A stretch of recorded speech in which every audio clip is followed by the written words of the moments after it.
네, 여러분 안녕하십니까? 오늘은 2월 21일 월요일입니다. 오늘 새벽에 함께 나눌 성경 말씀은 시편 81편 되겠습니다. 제가 1절부터 16절까지 봉독해 드리겠습니다. 아삽의 시 인도자를 따라 깃딧에 맞춘 노래. 우리의 능력이 되시는 하나님을 향하여 기쁘게 노래하며 야곱의 하나님을 향하여 즐거이 소리칠지어다. 시를 읊으며 소고를 치고 아름다운 수금의 비파를 아우를지어다. 초하루와 보름과 우리의 명절에 나팔을 불지어다. 이는 이스라엘의 율례요 야곱의 하나님의 규례로다. 하나님이 애굽 땅을 치러 나가시던 때에 요셉의 족속 중에 이를 증거로 세우셨도다. 거기서 내가 알지 못하던 말씀을 들었나니 이르시되 내가 그의 어깨에서 짐을 벗기고 그의 손에서 광주리를 놓게 하였도다. 내가 고난 중에 부르짖음에 내가 너를 건졌고 우렛소리의 은밀한 곳에서 내게 응답하며 무리바 물가에서 너를 시험하였도다. 셀라. 내 백성이여 들으라. 내가 내게 증언하리라. 이스라엘이여 내게 듣기를 원하노라. 너희 중에 다른 신을 두지 말며 이방 신에게 절하지 말지어다. 나는 너를 애굽 땅에서 인도하여 낸 여호와 내 하나님이니 내 입을 크게 열라. 내가 채우리라 하였으나 내 백성이 내 소리를 듣지 아니하며 이스라엘이 나를 원하지 아니하였도다. 그러므로 내가 그의 마음을 완악한 대로 버려두어 그의 임의도를 행하게 하였도다. 내 백성아 내 말을 들으라. 이스라엘아 내 도를 따르라. 그리하면 내가 속히 그들의 원수를 누르고 그 손을 돌려 그들의 대적을 치리니 여호와를 미워하는 자는 그에게 복종하는 채 할지라도 그들의 시대는 영원히 계속되리라. 또 내가 기름진 밀을 그들에게 먹이며 반석에서 나오는 꿀로 너를 만족하게 하리라 하셨도다. 아멘. 네, 아삽의 시인데요. 이 시도 역시 이제 일종의 설교 같은, 그러니까 교훈적인 시를 지금 우리에게 전하고 있는 것을 볼 수가 있습니다. 특별히 이 시의 절기적인 배경, 본문의 배경을 보면은 아마도 이것이 초막절기, 유대인의 전승에도 보면은 유대인들이 이제 성경을 보는 관점들하고 이제 오늘날 개신교 전통에서 보는 것이 일치하진 않습니다만 유대교의 이제 회당에서는 이것을 초막절에 낭송하는 시편으로 이제 이렇게 규정하고 있거든요. 실제로 1절부터 4절까지 내용이 이제 초막절에 대한 회고, 초막절에 어떤 있을 만한 사건들에 대한 묘사, 이런 것들을 지금 내용상 이제 접해진 것을 볼 수가 있어요. 그러니까 우리의 능력이 되시는 하나님을 향하여 기쁘게 노래하며 야곱의 하나님을 향하여 즐거이 소리칠지어다. 근데 이렇게 소리치는 것이 이유가 뭐냐면은 이제 절기 때문인 거죠. 시를 읊고 소고를 치고 아름다운 수금의 비파를 아우르고 초하루와 보름과 우리의 명절에, 여기 나오는 거죠. 절기에 이제 나팔을 부는 이런 일들을 통해 가지고 하나님을 높이게 되는데 이와 같은 절기를 묵상하면서 과연 이 절기의 의미가 뭐고 그 의미에 담겨진 대로 오늘 우리의 현실은 어떠한 삶으로서 하나님 앞에 드려져야 되는가, 이런 것들을 지금 굉장히 교훈적으로 지금 이야기를 이제 하고 있는 것을 볼 수 있습니다. 근데 4절에 보면은 이제 이런 내용이 있죠. 이는 이스라엘의 율례요 야곱의 하나님의 규례로다, 이렇게 되어 있는데 이와 같이 절기를 계속해서 준수하고 이 절기에 하나님을 칭송하고 찬양하는 이와 같은 일이 있는 이유는 뭐냐? 그것은 이스라엘에게 하나님께서 주신 율법의 내용에 그렇게 되어 있기 때문이다. 하나님과 이스라엘이 맺은 어떤 언약 때문에 마땅히 그러해야 한다. 오늘 그렇게 이제 이야기를 하는 겁니다. 여기까지는 이제 아무리 율법에 이런 질문이 그렇잖아요. 이거 왜 이렇게 절기를 지켜야 되나? 그러니까 율법에 있기 때문에.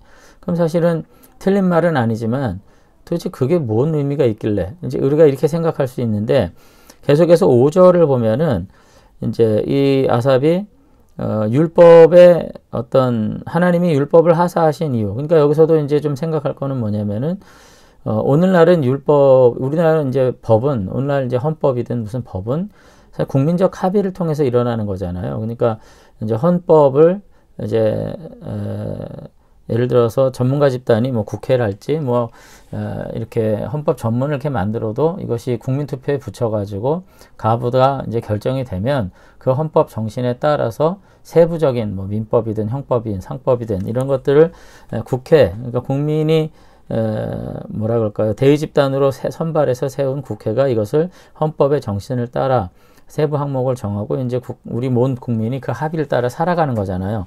이제 근데 이제 고대의 법은 그렇지 않고 백성의 주인인 어떤 군주가 반포하는 겁니다. 백성에게 하사하는 거예요.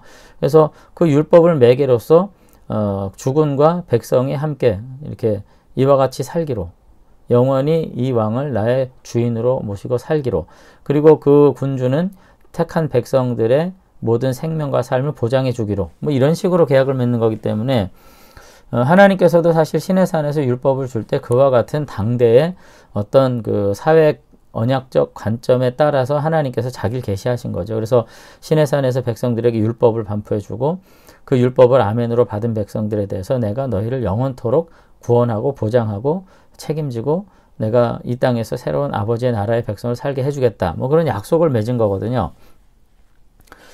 그런 점에서 이제 그 오늘 81편의 이 아삽의 설명에 의하면은 우리가 이렇게 절기를 지키는 것은 율법의 규정 때문인데 그 율법은 그럼 과연 어떤 의미가 있는 거냐? 5절 이하에 이제 출애굽에 대한 이제 설명들이 쭉 나옵니다. 그 출애굽을 통해 가지고 결국은 하신 일이 여러 가지인데 첫 번째는 뭐냐면은 실제로 애굽의 그 모든 핍박과 고통에서부터 건져내신 거죠. 근데 그렇게 건져내셔서 끝난 게 아니라 시내산에서 어떻게 율법을 이제 선포하신 거죠. 백성들과 함께 율법으로 언약을 맺으신 거죠. 그러니까 아삽이 지금 볼 때 하나님께서 이스라엘 백성들을 구원하신 것은 이 두 단계의 매우 은혜로운 사건의 기초에 있다고 보는 거예요. 바로의 모든 압제로부터 벗어나게 해주신 것. 근데 거기서 끝나는 것이 아니라 너무나도 은혜롭게도 이스라엘을 하나님의 소유된 백성으로 구속하신 것. 이것까지가 하나님께 우리가 받은 너무나도 큰 놀라운 은혜다. 이렇게 이야기를 하면서 이와 같은 은혜로 하나님께서 우리를 구속하셨기 때문에 우리는 율법 준수의 의무가 있고 특별히 절기를 통해서 하나님을 높이고 있다. 지금 그렇게 지금 이야기를 이제 하고 있는 거죠. 그러면서 이제 8절 이하에 보면은 그럼에도 불구하고 택한 하나님의 백성들이 그 율법 앞에 얼마나 신실했는가. 변덕 없이 하나님만을 따르며 하나님만 섬기는 그와 같은 삶을 살았는가 라는 것을 회고하면서 이거 우리가 실패하지 않았냐. 예. 그러니까 8절에도 보면은 9절에도 보면은 8절 9절에 이제 율법의 내용을 다시 이제 뭐 다 요약한다기보다는 가장 중요한 맥락에서 이제 언급을 하는데 9절에 이렇게 됐잖아요. 너희 중에 다른 신을 두지 말며 이방신에게 절하지 말지어다. 이게 이제 10계명의 첫 번째, 두 번째 계명을 이제 이렇게 요약한 건데 10절에는 또 뭐예요? 내가 너희를 애굽 땅에서 인도하여 낸 여호와 하나님이니 내 입을 크게 열라 내가 채우리라. 이와 같은 율법을 반포하셨고 너희들이 하나님만 의지하면은 하나님의 소리만 듣고 살면은 내가 너의 소망과 너의 모든 요구를 다 채워주겠다. 그렇게 약속했는데 11절에 그렇지 않았다. 오늘 그렇게 이야기하면서 결국은 지금 우리들이 하나님께서 우리에게 하신 일 그리고 실제로 출애굽의 여정 가운데 하나님께서 그 약속에 얼마나 신실하게 응답하셨는지에 대한 소개. 근데 그 전체 과정 안에서 이스라엘이 오직 하나님만을 섬기며 살아가는데 실패했던 과거를 회상하면서 지금 이 시편을 묵상하는 우리는 어떠해야 할까라고 하는 점을 지금 설교로 교훈하고 이제 있다고 하는 것입니다. 그래서 뭐 11절에 보면은 이하에 보면은 언약 아래 순종하며 살기를 실패한 백성들에게 하나님은 어떻게 한 거예요? 그냥 완악한 대로 내버려 두셔서 12절에 그저 임의대로 행하도록. 여러분 이게 오늘날 우리가 생각하는 자유일지는 모르겠습니다. 하나님의 말씀에 순종하면서 살아가는 삶이 정말 행복한 게 아니라 내 임의대로 사는 거. 이거 뭐 사사기에도 이와 같은 표현이 없지는 않아요. 제 소견에 옳은 대로 사는 거. 이게 자유인지 모르겠어요. 그런데 정말로 그런가? 우리가 지금 이 지점에서 생각을 해야 되는 거죠.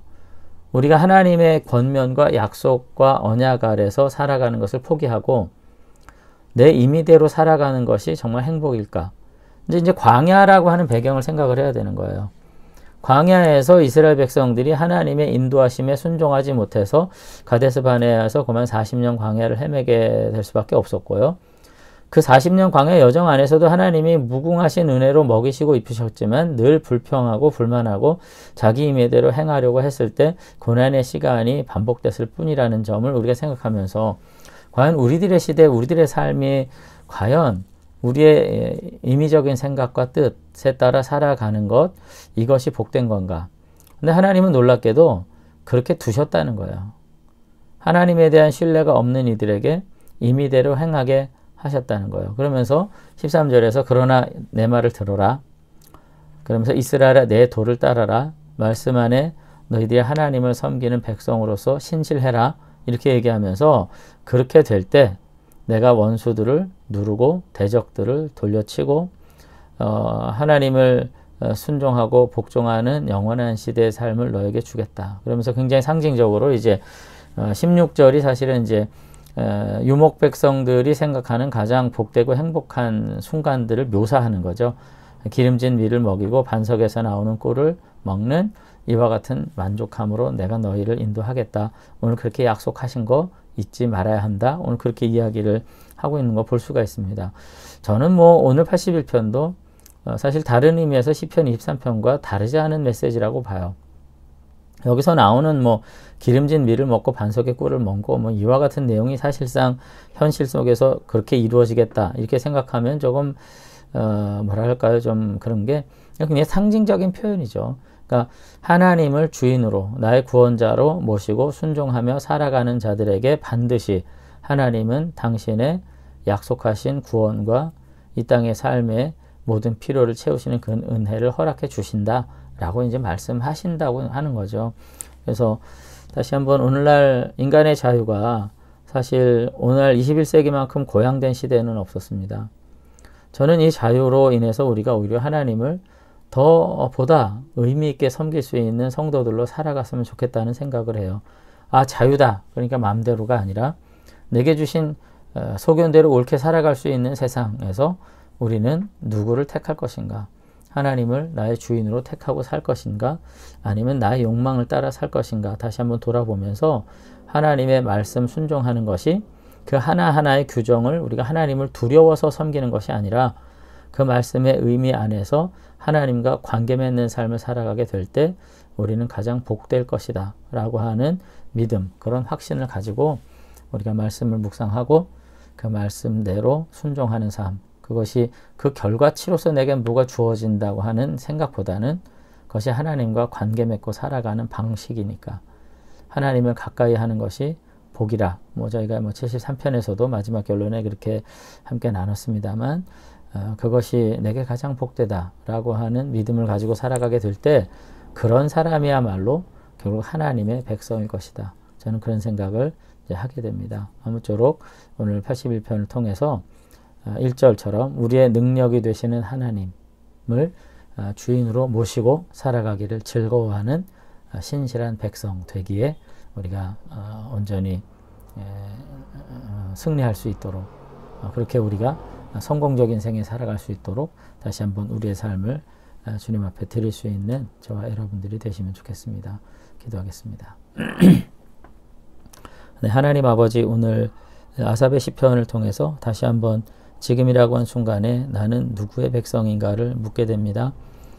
그저 형식적으로는 하나님의 백성이고 성도다. 우리가 그렇게 치부하고 살지만 매 순간 우리가 하나님을 온전히 섬기지 못하고 나의 욕망과 나의 생각대로 그저 하나님께서 버려두신 삶을 내가 주어 나의 것이라 말할 때가 너무나도 많이 있음을 고백합니다.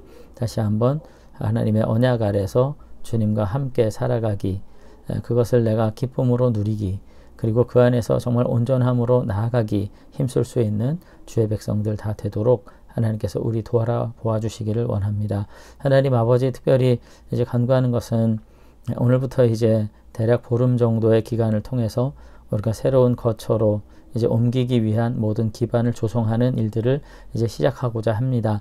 아버지 하나님께서 우리 성도들을 귀히 여기시고 우리 하나교회를 하나님께서 귀히 여겨주셔서 아버지 하나님을 평안한 중에 섬기고 또 그 안에서 믿음의 교제를 통해서 우리가 아버지 하나님 앞에 강건한 삶 누릴 수 있는 좋은 신앙적 기반 새롭게 다져갈 수 있도록 하나님 도와주시기를 원합니다. 그래서 이 모든 과정을 통해서 어려움 없게 하시고 오히려 믿음에 믿음을 더하시고 은혜 위에 은혜를 더해 주시고 진리 안에 더욱 충만하게 우리를 붙잡아 주셔서 아름답게 헌신하면서 하나님의 거룩한 세상 우리가 함께 읽어갈 수 있는 믿음의 공동체로 한 번 더 도약할 수 있도록 하나님께서 은혜 베풀어 주시옵소서. 우리와 함께 해주실 줄로 믿사옵고 예수님 이름으로 기도드리옵나이다. 아멘. 네, 감사합니다. 오늘 하루도 다시 한번 하나님 백성으로 살기가 과연 뭘까 우리 생각할 수 있는 시간이 됐으면 좋겠고요. 또 이제 공사를 이제 시작하는 이제 첫째 날입니다. 오늘 모든 것을 이제 최종적으로 점검하고 공사 시작하려고 하는데 이렇게 여러분들께서 함께 믿음으로 동참해 주시기를 바랍니다. 함께 기도해 주시고 또 우리들이 이번 일을 통해 가지고 더욱 견고하게 함께 아름다운 성전으로 지어져 갈 수 있도록 우리가 사랑으로 연합할 수 있는 교회 되게 해달라고 여러분들도 함께 기도하시면 좋겠습니다. 오늘 하루 복된 하루 누리시길 바랍니다. 감사합니다.